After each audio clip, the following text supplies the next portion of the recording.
need you to take deep. Please go faster.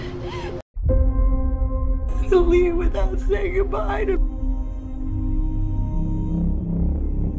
You shut up! Understand what I'm telling you? Oh, I don't. Michael!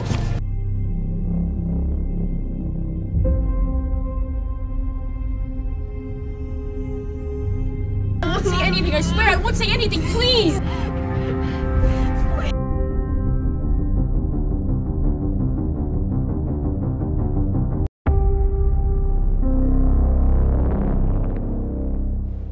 Di awal film, kita akan diperkenalkan dengan seorang gadis belia bernama Sarah yang sedang makan malam bersama keluarganya. Di sana juga ada kakaknya bernama Amy. Diketahui, Sarah ini tidak akur dengan ayahnya bernama Don, di mana Don selalu bersikap berlebihan, sehingga membuat Sarah tidak respek pada ayahnya itu. Selesai makan, Sarah mengatakan bahwa ia ingin pergi ke acara pesta di rumah temannya. Awalnya Sarah telah mendapat izin dari ibunya bernama Rini, tapi ayahnya tidak mengizinkannya pergi dan menyuruhnya masuk ke kamarnya. Well, I'm gonna be late. For what? Party. Deal is your attitude. Sit. Not going. That's final. Tapi Sarah tetap nekat pergi bersama pacarnya yang sudah menunggu di luar rumah. Karena merasa bersalah, ibunya mendatangi kamar Sarah bermaksud ingin meminta maaf karena Sarah tidak jadi pergi ke pesta. Secara bersamaan Don pun datang, lalu membuka pintu kamar secara paksa, di mana ternyata Sarah sudah pergi lewat jendela. She's a problem.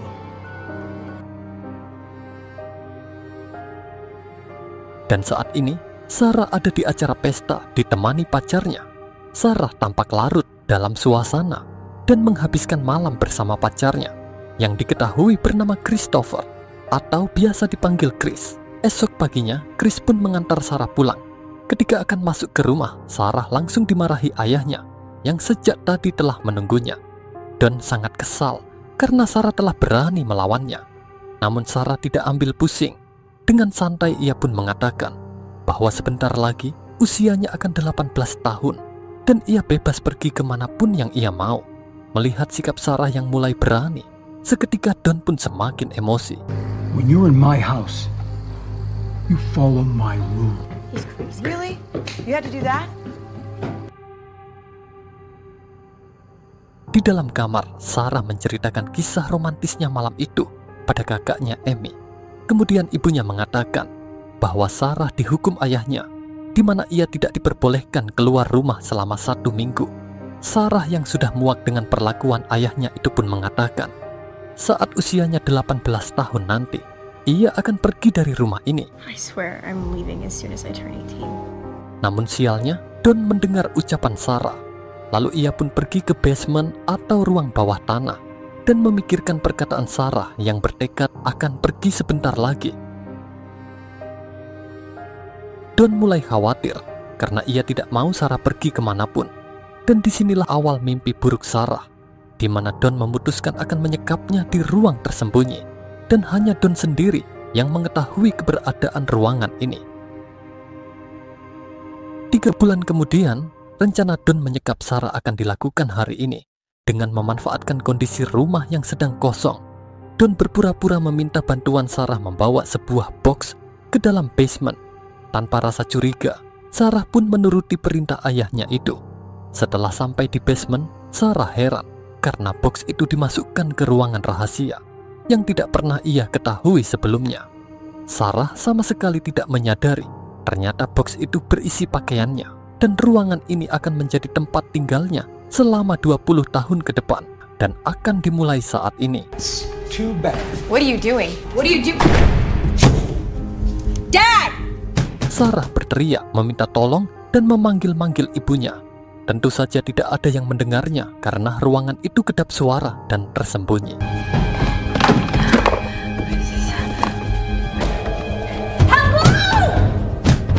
Beberapa saat kemudian, ibunya mulai cemas karena Sarah tak kunjung pulang.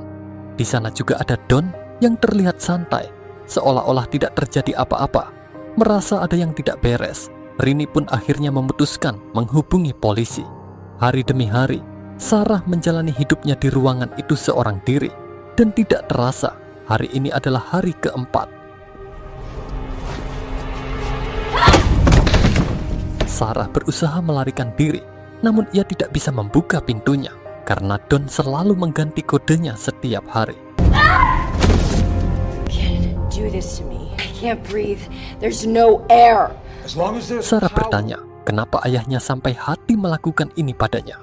Lalu Don pun mengatakan bahwa dalam hidup selalu ada pilihan dan konsekuensi. Dan menurutnya, Sarah telah memilih tidak mau patuh padanya selama ini. Dan ini adalah konsekuensinya. This is your consequence. Setelah itu, Don pun melakukan perbuatan terhadap Sarah. Sungguh menyedihkan. Seorang gadis belia harus mengalami peristiwa kelam yang dilakukan sendiri. Berpindah ke ruang utama, seorang polisi datang melakukan interogasi mengenai hilangnya Sarah. Dengan perasaan sedih dan cemas, ibunya pun menceritakan kronologis menghilangnya Sarah. Don mengatakan pada polisi, kemungkinan Sarah pergi keluar kota, karena sebelumnya ia mendengar rencana Sarah pergi meninggalkan rumah. Polisi ini mengatakan bahwa untuk saat ini, dirinya tidak bisa banyak membantu karena tidak ada petunjuk apapun dalam hilangnya Sarah. When she turned 18, that she was gonna go from Florida and work her way. She wouldn't leave without saying goodbye to me. Kita kembali ke basement, di mana Sarah terus berusaha meminta pertolongan. Hari ini tepat 1 minggu, ia tinggal di ruangan ini. Sarah terlihat panik dan kebingungan, namun ia tak bisa berbuat apa-apa selain meratapi nasib yang tak pernah ia bayangkan sebelumnya. Beberapa hari berikutnya, Chris terlihat mendatangi Don, lalu menanyakan tentang Sarah. Don pun berbohong dengan mengatakan bahwa Sarah telah pergi bersama pacarnya bernama Steve, dan mereka sekarang ada di Florida. Steve who? Hari ke-21, terlihat Don membawa beberapa barang, termasuk membawakan kue ulang tahun, karena hari ini adalah hari ulang tahun Sarah yang ke-18. Tak lupa Don memberi hadiah sebuah baju dan menyuruh memakainya. Put it on. Setelah melihat penampilan Sarah, Don pun langsung terkesima dan seketika melakukan pada Sarah. Pada hari ke-38, Sarah memanfaatkan kaleng bekas tempat makanan dengan membuat semacam alat untuk melawan Don. Dan saat Don masuk, terlihat Sarah memancingnya dengan baju dengan memegang alat itu di belakang tangannya. Namun saat akan menyerang, ternyata Don sudah mengetahui rencana Sarah yang ingin mencelakainya. Singkat cerita, kini Sarah telah menjalani hari ke-354 dengan kondisi berbadan 2. Sarah terlihat merasakan sesuatu yang sepertinya itu adalah kontraksi dari kandungannya. Tidak ada dokter ataupun bantuan medis. Sarah hanya melihat panduan buku dalam menangani situasinya. Hingga akhirnya, Sarah pun melahirkan anak pertamanya dari sendiri dan diberi nama Mary. 4 tahun berlalu, terlihat ibu Sarah terus menangis, memikirkan nasib putrinya yang tak tahu ada di mana. Sementara Mary sudah mulai besar dan Sarah kembali mengandung anak keduanya. Sarah terpaksa harus menunjukkan keharmonisan dengan Don karena Mary tidak tahu menau apa yang sedang terjadi antara Sarah dan Don. Karena yang ia tahu, mereka adalah orang tuanya. Saat Don kembali ke lantai atas, istrinya mengatakan bahwa ia akan mencari Sarah dengan menyewa detektif swasta. Namun niat istrinya ini sama sekali tidak disetujui oleh Don. Why not? Already gone to Florida? You spent $5,000? You wonder what happened to her? I'm gonna keep searching what kind of money it cost. Beberapa hari berikutnya, Don terlihat membawa TV ke dalam basement supaya Mary dan Sarah bisa terhibur. Beberapa tahun kemudian, atau tepatnya di tahun ke-7, Sarah kini sudah memiliki 2 orang anak.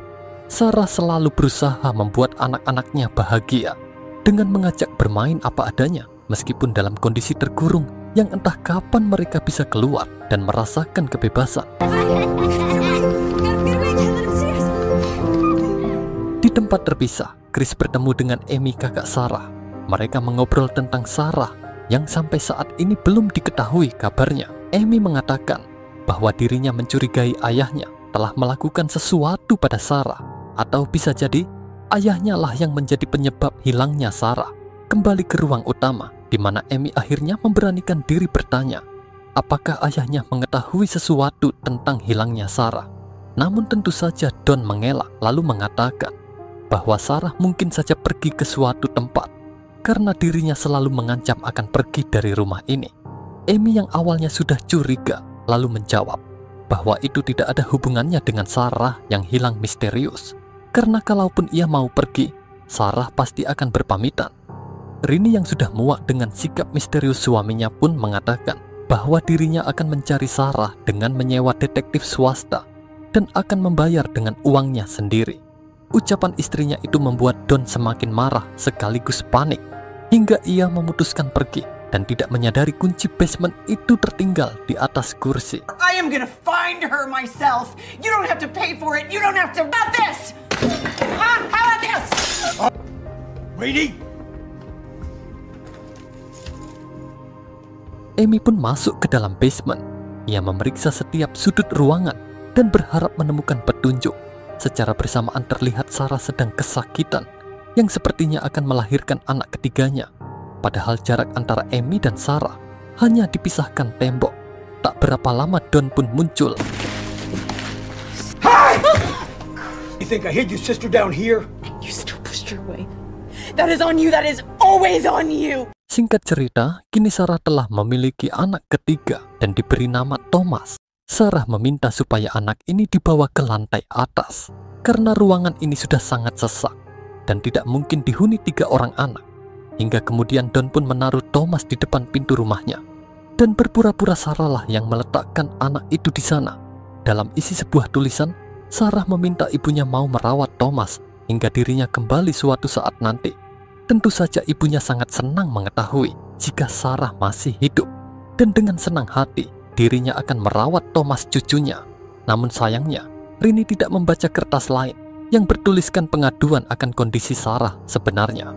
Justru Don lah yang melihat tulisan itu. Lalu ia pun masuk ke dalam basement dan langsung memarahi Sarah karena telah mencoba berbuat nekat. Beberapa tahun berlalu, tepatnya di tahun ke-14, terlihat Mary dan Michael sudah mulai tumbuh remaja, sementara Sarah kembali mengandung. Sarah membesarkan anak-anaknya dengan penuh rasa cinta, meskipun tinggal di ruangan sempit selama 14 tahun. Tanpa mengenal bagaimana bentuk kehidupan di dunia luar. Suatu malam, Mary berdandan layaknya seorang gadis pada umumnya, yang mana saat itu Don ada di sana dan terlihat terkesima dengan kecantikan Mary. Melihat sikap Don ini, Sarah khawatir jika ayahnya itu akan melakukan pada Mary. Please, leave her alone. Beberapa hari setelahnya, Sarah meminta Mary tetap kuat dan bersabar karena suatu saat mereka pasti akan keluar dari ruangan ini dan akan merasakan kehidupan normal di luar sana. I don't know anyone. I don't have any friends. What if I never meet anyone? I promise. You just have to be patient. Singkat cerita, sampailah kisah ini di tahun ke-17. Rini terus bersedih merindukan Sarah. Di sana juga ada Thomas yang sudah tumbuh remaja. Melihat sang nenek bersedih, ia pun memberikan semangat. Sedangkan di basement, Mary yang sedang membaca buku bersama ibunya tiba-tiba merasakan tetesan air dari atas. Sarah yang tahu itu disebabkan hujan, kemudian menaiki meja untuk memeriksanya. Hingga ia pun berhasil membuat lubang yang terlihat tembus ke permukaan. Lalu Sarah membuat kode dari cahaya senter. Seseorang yang sedang melintas melihat kode cahaya yang dibuat Sarah. Tapi sayangnya, orang itu mengadukannya pada Don, yang tentu saja tahu bahwa itu adalah perbuatan Sarah yang mencoba meminta pertolongan. Well, thank you. I will check it out. Have a good night. Don pun marah lalu menghajar Sarah yang sedang berbadan 2. Tindakan brutal itu pun membuatnya dan janin yang ada di kandungannya itu pun akhirnya meninggoy.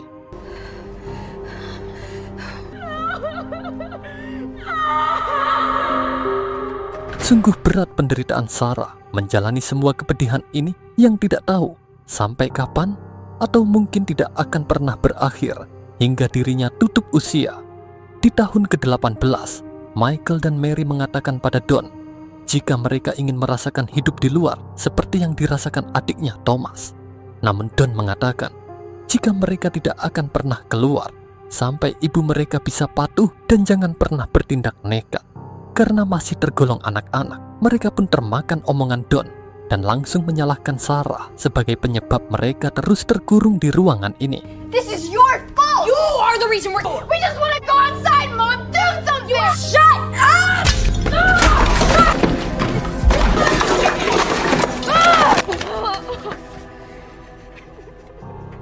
Hingga kemudian, Sarah pun memutuskan menceritakan alasan kenapa mereka ada di ruangan ini.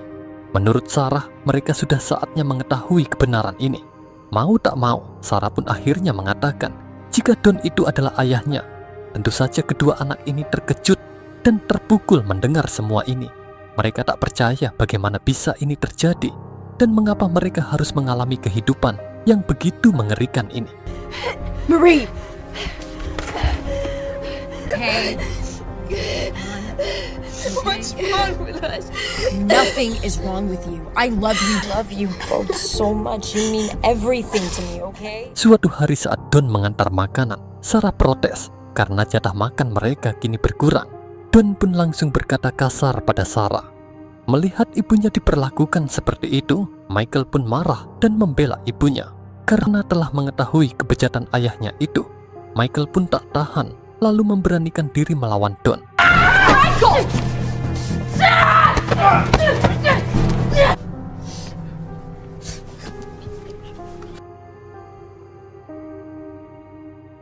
Beberapa bulan berikutnya, sebuah petaka terjadi di mana Don diberhentikan dari pekerjaannya.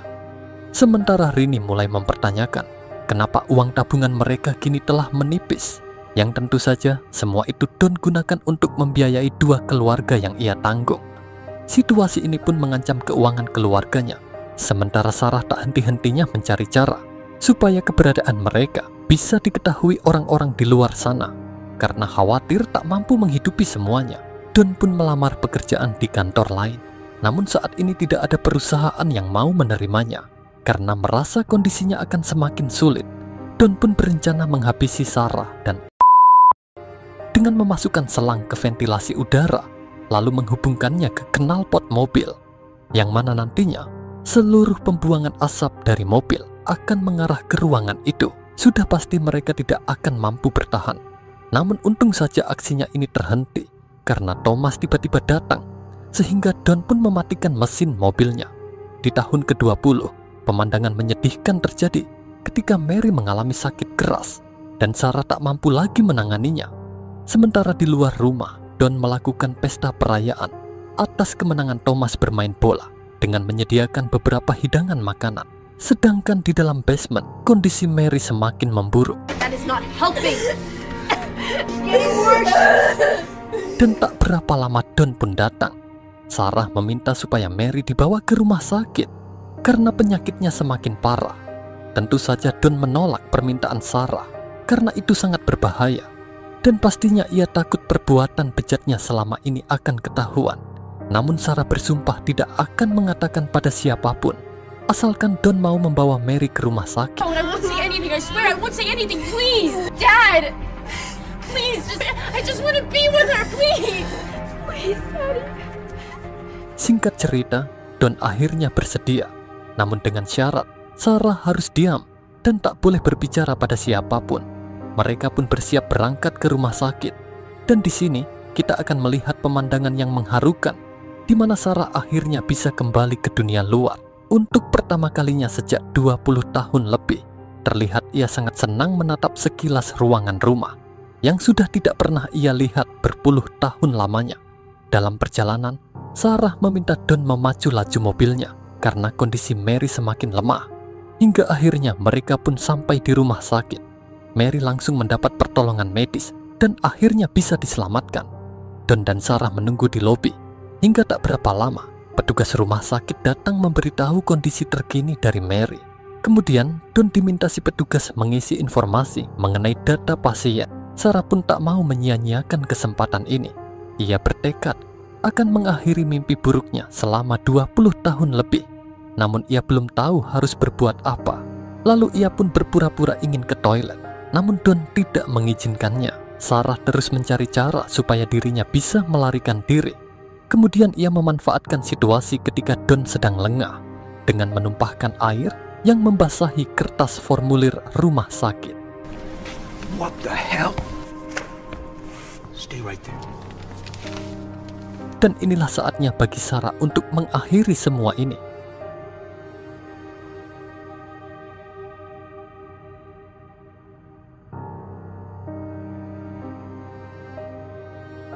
Seketika ia pun berdiri, lalu pergi menemui petugas rumah sakit yang menangani Mary sebelumnya. Sarah yang terlihat ketakutan dengan wajah pucat, seketika langsung meminta tolong pada si petugas. Dan secara kebetulan seorang polisi juga ada di sana.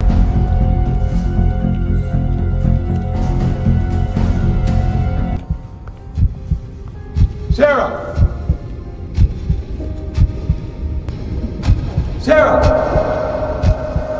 Don sadar jika situasinya kini dalam bahaya. Lalu ia pun memutuskan berbalik arah bersiap melarikan diri. Namun polisi itu berhasil menghentikan dan menangkapnya. I have a word with you. Certainly. We're at the hospital. We got out. We're safe. Sarah dan Mary meluapkan kebahagiaan karena mereka sekarang telah bebas dari kehidupan kelam yang begitu menyedihkan. Singkat cerita, para polisi pun menggeledah rumah Don dan langsung menyelamatkan Michael dari dalam basement yang terlihat dalam kondisi lemah karena kekurangan oksigen. Pemandangan mengerikan itu pun disaksikan ibu Sarah dan Thomas. Mereka terlihat syok dan tak bisa berkata apa-apa setelah mengetahui ternyata Sarah selama ini disekap oleh sendiri di ruangan bawah tanah selama 20 tahun lebih sampai memiliki beberapa orang anak. Sementara itu, Don harus mempertanggungjawabkan perbuatannya dengan menghabiskan sisa hidupnya di penjara. Di akhir film, terlihat anak-anak Sarah kini sudah hidup normal dan bahagia. Sementara Sarah kembali menyesuaikan hidupnya di alam terbuka. Seberat apapun peristiwa yang telah terjadi padanya, mau tak mau, ia harus berdamai dengan keadaan demi melanjutkan hidupnya. Apalagi ada 3 orang anak yang membutuhkan kasih sayangnya. Dan secara tak disangka, ia kembali dipertemukan dengan Chris pacarnya dahulu yang masih setia menunggunya meskipun ia tahu keadaan Sarah sekarang bukan seperti Sarah yang ia kenal puluhan tahun yang lalu. Ia siap menjadi sandaran Sarah dan akan mengembalikan warna kehidupan untuknya. I thought about you every day for 20 years.